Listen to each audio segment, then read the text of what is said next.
Et ouais, 1975-2025, voilà 50 ans que la loi Veil, la loi autorisant l'IVG, l'interruption volontaire de grossesse, a été promulguée, cette loi en France. 50 ans après son adoption, l'avortement n'est plus un débat, c'est un droit fondamental reconnu par la Constitution. La phrase est issue d'une tribune publiée cette semaine par un collectif de personnalités politiques et artistiques dans le journal Libération. Rappelons-le, jusqu'à cette date, les femmes qui souhaitaient avorter étaient contraintes de le faire clandestinement. À ce propos d'ailleurs, l'INA, l'Institut national de l'audiovisuel, a d'ailleurs lancé un vaste appel à témoins à l'occasion de ses 50 ans pour rassembler les témoignages de femmes sur leur vécu de l'avortement avant sa légalisation. On y entend notamment Christiane Taubira, l'ancienne ministre de la Justice, qui raconte son IVG clandestine à l'âge de 19 ans. Elle sera présente d'ailleurs demain vendredi à l'Ancre à Cayenne dans le cadre d'un colloque qui sera organisé toute la journée dès 8h en guise de commémoration de la loi Veil, colloque auquel participera également notre invité de ce matin, le docteur Nadia Thomas. Bonjour. Bonjour. Et bienvenue, merci beaucoup d'avoir accepté notre invitation. Nadia Thomas, vous êtes gynécologue et présidente du réseau Périnate Guyane. Vous prendrez donc la parole demain pour faire un état des lieux de l'IVG en France et en Guyane. On va évidemment en parler, mais d'abord je vous propose qu'on écoute un extrait, puisque j'en ai parlé il y a quelques minutes, un extrait du discours de Simone Veil prononcé il y a plus de 50 ans à l'Assemblée nationale, l'un des discours les plus célèbres de la vie politique française. Je voudrais tout d'abord vous faire partager une conviction de femme. Je m'excuse de le faire devant cette assemblée presque exclusivement composée d'hommes. Aucune femme ne recourt de gaieté de cœur à l'avortement. Il suffit d'écouter les femmes. C'est toujours un drame, cela restera toujours un drame. C'est pourquoi, si le projet qui vous est présenté tient compte de la situation de fait existante, s'il admet la possibilité d'une interruption de grossesse, c'est pour la contrôler et autant que possible en dissuader la femme. Actuellement, celles qui se trouvent dans cette situation de détresse, qui s'en préoccupe ? La loi les rejette non seulement dans l'opprobre, la honte et la solitude, mais aussi dans l'anonymat et l'angoisse des poursuites. Contraintes de cacher leur état, trop souvent elles ne trouvent personne pour les écouter, les éclairer et leur apporter un appui et une protection. Parmi ceux qui combattent aujourd'hui une éventuelle modification de la loi répressive, combien sont-ils ceux qui se sont préoccupés d'aider ces femmes dans leur détresse ? Combien sont-ils ceux qui, au-delà de ce qu'ils jugent comme une faute, ont su manifester aux jeunes mères célibataires la compréhension et l'appui moral dont elles avaient un si grand besoin. Voilà donc Simone Veil, non pas en janvier 1975, mais quelques mois auparavant, en novembre 1974 à l'Assemblée nationale. Nadia Thomas, il vous inspire quoi ce discours ? Je suppose que, bien évidemment, ce n'est pas la première fois que vous l'écoutez. Ce que je constate, c'est qu'on parle beaucoup à cette époque-là de détresse. Je pense que c'était vraiment important au moment de la loi de passer l'idée qu'il y avait la détresse. Mais on a quand même beaucoup évolué là-dessus. Et il y a une dizaine d'années, il y a un blog qui s'appelait Les filles des 343 qui a dit j'ai avorté, je vais très bien. Et je pense qu'il faut revenir quand même. Il fallait faire passer cette loi et peut-être que c'était le moyen. Mais maintenant, on a supprimé le mot détresse en 2014 suite à une intervention du Conseil à l'égalité homme-femme. Et puis maintenant, on est plutôt dans l'idée que c'est un soin de santé primaire, comme le dit l'OMS. Voilà, et qu'il faut pas. Il y a des femmes pour qui c'est vrai que c'est difficile, mais il y en a pour qui ça va être vraiment un acte de la vie courante. Après, on comprend aussi, on était en 1975, qu'il fallait aussi peut-être mettre ce genre de mots en avant, ce genre de détresse, vu qu'on parlait aussi beaucoup d'IVG qui était fait clandestinement. Donc pour le coup, la détresse, elle était aussi réelle il y a plus de 50 ans. Oui, les femmes mouraient, faut pas oublier, les femmes mouraient, étaient mutilées gravement. Donc effectivement, c'était très compliqué. Maintenant, c'est un acte médical absolument banal, facile, simple, avec très très très très peu de complications. C'est important aujourd'hui en 2025 de remettre en avant non seulement ce discours, mais aussi, j'en parlais en introduction, d'entendre aussi des femmes témoigner de ce que ça voulait dire concrètement, avortement illégal il y a un demi-siècle, Nadia Thomas. Oui, c'était vraiment une honte. Et puis on était dans les mains de femmes qui essayaient de rendre service, mais qui n'avaient aucune formation médicale. Il n'y avait aucune condition d'asepsie. Donc les femmes mouraient de septicémie dans les suites de leur avortement clandestin. Combien sont mortes comme ça, ou avaient une stérilité définitive parce qu'elles arrivaient à l'hôpital où elles arrivaient après plusieurs jours de complications parce qu'elles essayaient, c'était poursuivi. Faut pas oublier, on allait au tribunal. Donc quand vous aviez une complication, vous attendiez que ça passe et puis si ça passait pas, vous pouviez mourir ou être mutilé gravement, avoir une hystérectomie pour vous sauver la vie. Enfin, c'était vraiment des conditions. On a du mal à imaginer que c'était juste il y a 50 ans. Pour revenir au monde, on va dire d'aujourd'hui, au monde de 2025, et on parlera évidemment du cas précis de la Guyane, mais d'abord j'aimerais avoir votre avis, votre regard sur le climat un petit peu général, on va dire en France, en Guyane, mais aussi au niveau international. On voit bien que dans certains pays, les mouvements qui sont clairement contre l'avortement, je ne sais pas s'il y en a de plus en plus, mais en tout cas, ils se font entendre, des personnes, des collectifs, des associations, voire des partis politiques qui militent contre l'avortement.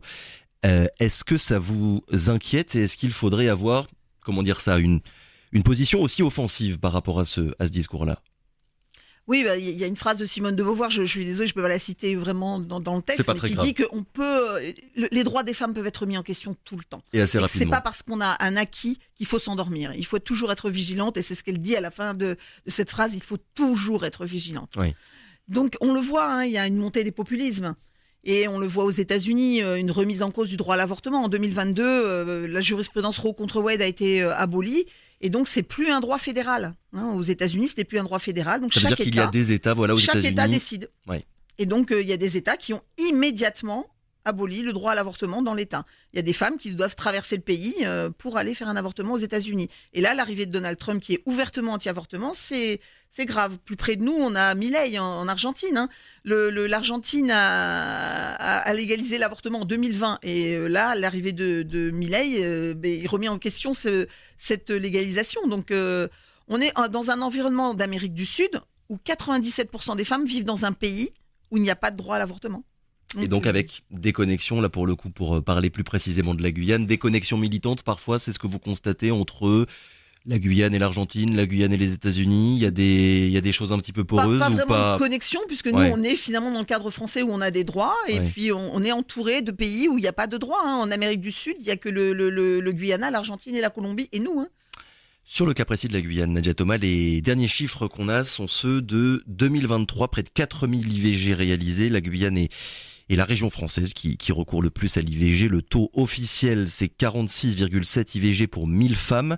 Vous, Nadia Thomas, et même Luc, vous pensez qu'on est même plus aux alentours de 50 pour 1000. Est-ce que vous pourriez déjà revenir sur ce point-là ?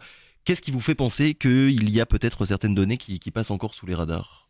Les données sont colligées par le centre des l'adresse, hein, qui est la direction des statistiques en France. Et elle ne collige que les IVG qui sont faites dans les hôpitaux ou les cliniques, Oui. et celles qui ont fait l'objet d'un remboursement par la sécurité sociale. D'accord. Donc tout ce qui n'est pas fait l'objet d'un remboursement n'est pas comptabilisé. Donc par exemple les non-assurées sociales ne sont pas comptabilisées. Ce qui est fait par exemple dans les centres de santé ne passe pas il n'y a pas de cotation à l'activité en centre de santé.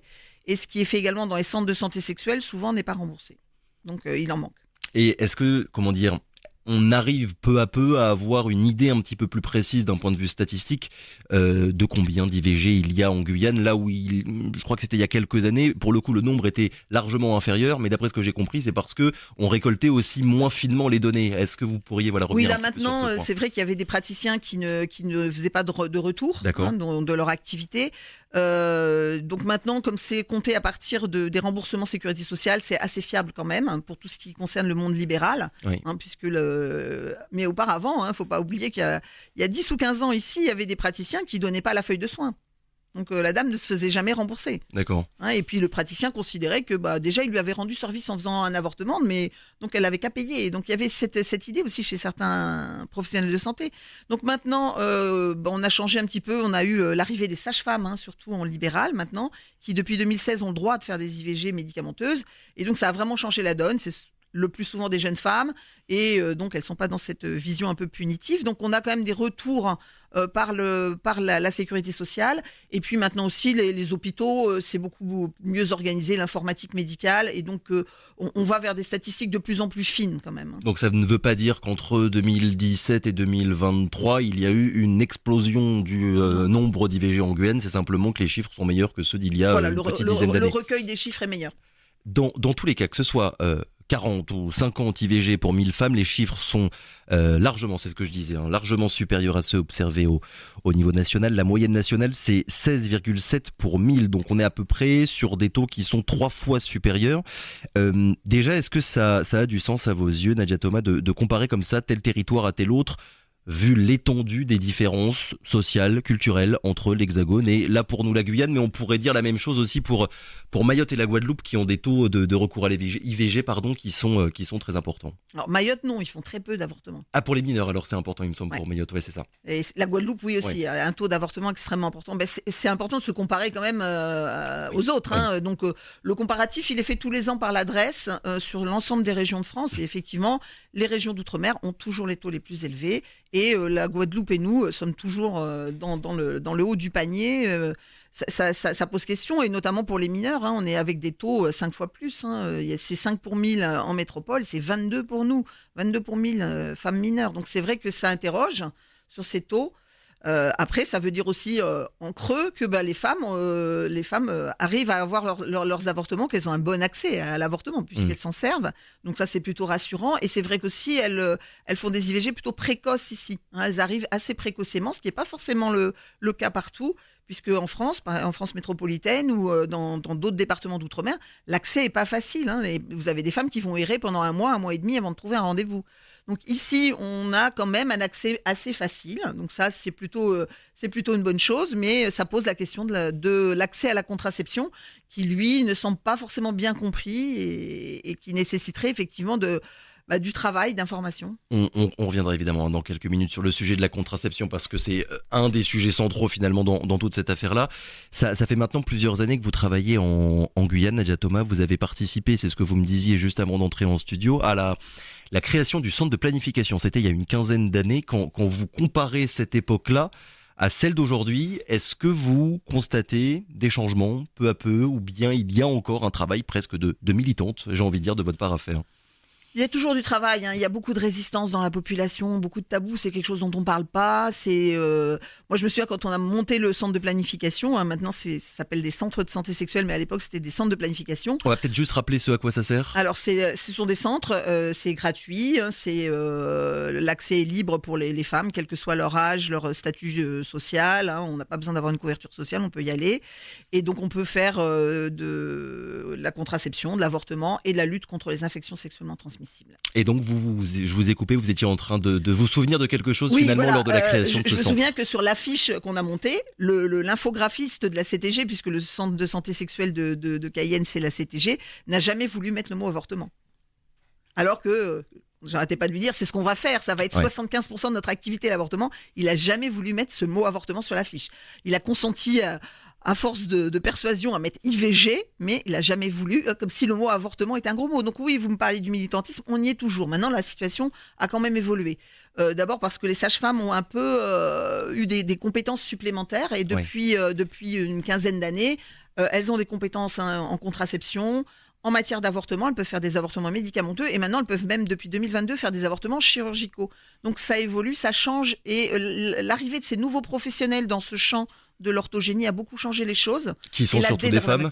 Oui, voilà, c'est souvent des femmes. Et donc ça change quelque chose aussi. Souvent des femmes jeunes et on a quitté un peu le monde du patriarcat médical parce que beaucoup de gynécologues encore sont des hommes et c'est vrai que ça change la donne. Oui, parce que là c'est vrai qu'on parle d'IVG, d'avortement de manière un peu abstraite, il faut aussi s'imaginer concrètement ce que ça veut dire. Pendant très longtemps, c'était des femmes qui allaient voir des hommes pour demander une IVG en quelque sorte. C'est tout à fait ça, avec parfois du jugement. Avec parfois des paroles déplacées sur le fait que quand même vous n'y avez pas pensé, etc. Enfin, c'était très punitif, très répressif.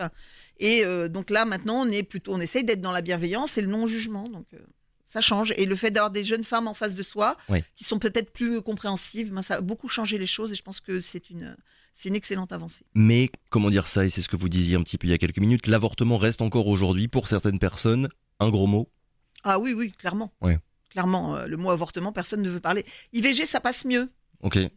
C'est un acronyme derrière lesquels les gens ne savent pas toujours mettre... c'est un peu plus abstrait. Et ça paraît plus abstrait. Mais c'est des avortements, il faut le dire. C'est pas un gros mot. C'est un soin de santé primaire. On parlait d'histoire tout à l'heure avec Simone Veil et toutes ces femmes qui racontent finalement l'isolement, le secret, le tabou qu'il y avait il y a un demi-siècle quand elles avortaient. Aujourd'hui en Guyane, est-ce que, et je me doute de votre réponse, mais ce serait bien aussi d'en parler, est-ce qu'il y a encore beaucoup de femmes qui avortent sans jamais en parler, ni à leur famille, ni à leurs proches, ni à leurs conjoints?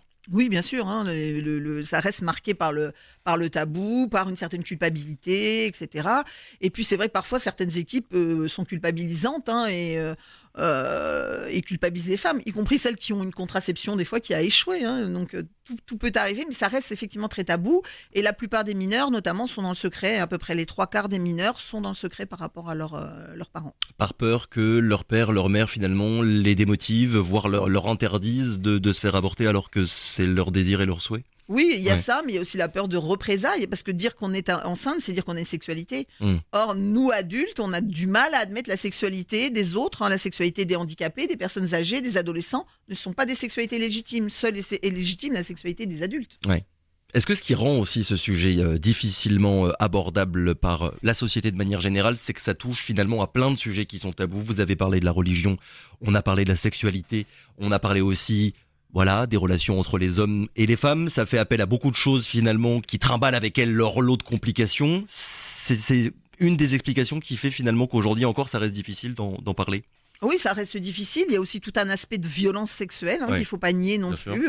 Beaucoup de jeunes femmes entrent dans la vie sexuelle par des rapports non consentis. Donc, oui, 30% en oui, Guyane. 30% en Guyane, selon l'enquête KABP qui est un peu datée maintenant, qui est de 2014. Mais voilà, on attend une autre enquête KABP un peu plus récente. Mais oui, il y a tout ça. Donc c'est derrière ces avortements. Donc c'est pas clair. C'est difficile pour les femmes.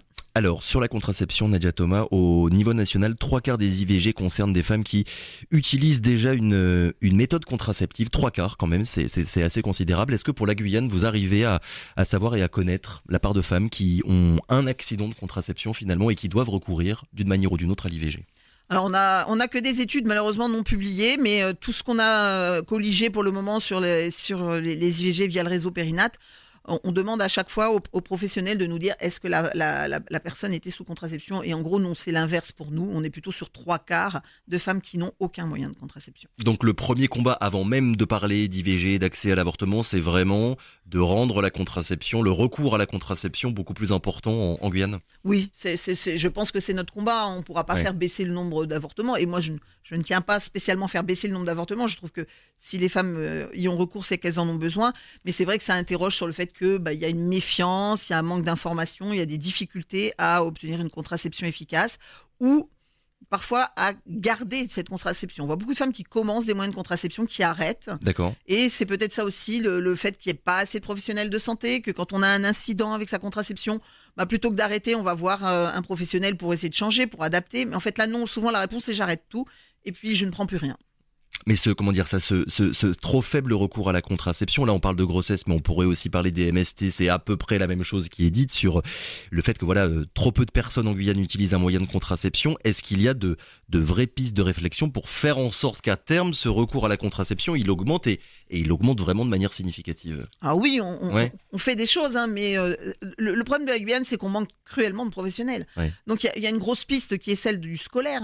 Il nous faudrait des infirmières scolaires dans tous les établissements. C'est pas le cas actuellement. Il n'y a pas des infirmières scolaires dans tous les collèges. Il est clair qu'il faut faire l'information au niveau scolaire. Si on ne le fait pas à la source, on a des jeunes filles qui n'arrivent pas à s'imaginer qu'elles sont fertiles. C'est-à-dire qu'elles attendent une première IVG pour se poser vraiment la question de la contraception.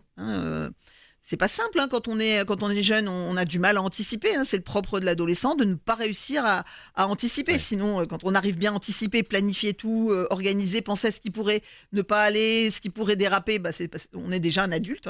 Donc c'est vrai que c'est compliqué. Il y a une piste scolaire qui est importante et on a depuis déjà 4-5 ans des permanences de sages-femmes dans les établissements scolaires. Mais pas assez, pas suffisamment. Mais pas assez, parce que pas dans tous. Ouais. Il y a une multitude de collèges et de lycées en Guyane. Alors moi, je travaille dans les communes de l'intérieur, donc à Maripasoula, à Saint-Georges, à Grand-Santi, à Camopi, à Papaicheton. On a des permanences sages-femmes. Les jeunes filles peuvent avoir une consultation dans l'enceinte du collège sans avoir besoin d'aller dans le centre de santé où elles risquent peut-être de croiser quelqu'un et d'avoir une rupture de la confidentialité. Donc ça, ce sont des pistes. Il y a aussi des sages-femmes dans certains collèges et lycées du littoral. Donc ça, c'est vraiment une des premières pistes parce qu'il faut qu'on arrive d'abord à toucher les jeunes. On voit bien que ce sont elles qui sont avec des taux très très importants, 22 pour 1000. Ouais. Justement, puisque vous parlez des communes de l'intérieur, Nadia Thomas, est-ce qu'il y a, depuis tout à l'heure, là on parle de la Guyane de manière générale, est-ce qu'il y a de fortes disparités selon les bassins de vie, littoral ou intérieur, est, ouest, en termes de chiffres, en termes de recours, en termes de facilité d'accès, ou bien la situation elle est à peu près similaire sur tout le territoire? Non, elle n'est pas Ouais. similaire parce que les communautés sont pas les mêmes, donc l'acceptation de la grossesse n'est pas non plus la même. Parce que aussi, il faut parler d'une chose importante, c'est que quel est le débouché pour une jeune fille dans une commune de l'intérieur dans laquelle il n'y a même pas de lycée. Ouais. Si vous proposez aux filles de la formation, de l'école, après le collège, de la formation professionnelle et une vie qui soit autonome, ben, peut-être qu'on aura aussi un petit peu moins de grossesse non désirée et précoce, et peut-être qu'on aura un petit peu moins aussi d'avortements. Là, on est avec des jeunes filles à qui on propose rien. Sur, comment dire, vous êtes gynécologue, on l'a dit tout à l'heure, Nadia Thomas, j'aimerais savoir et un petit peu avoir votre retour d'expérience. J'entends assez souvent dire, moi personnellement, mais je pense que je ne suis pas le seul, qu'une partie, pas tous évidemment, mais une partie des soignants en Guyane, des soignants, des médecins, des infirmières, ne sont pas les plus ouverts sur la question de l'avortement. Déjà, est-ce que c'est quelque chose que vous constatez?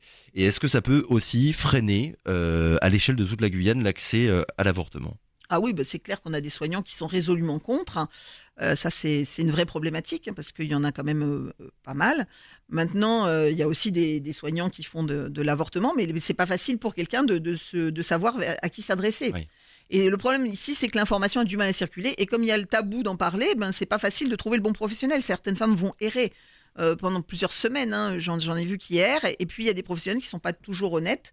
La loi, elle prévoit que si vous ne faites pas d'avortement et que vous opposez votre clause de conscience, vous devez impérativement le dire dès le début, hein, dès la première consultation à la femme, et Ouais. l'orienter.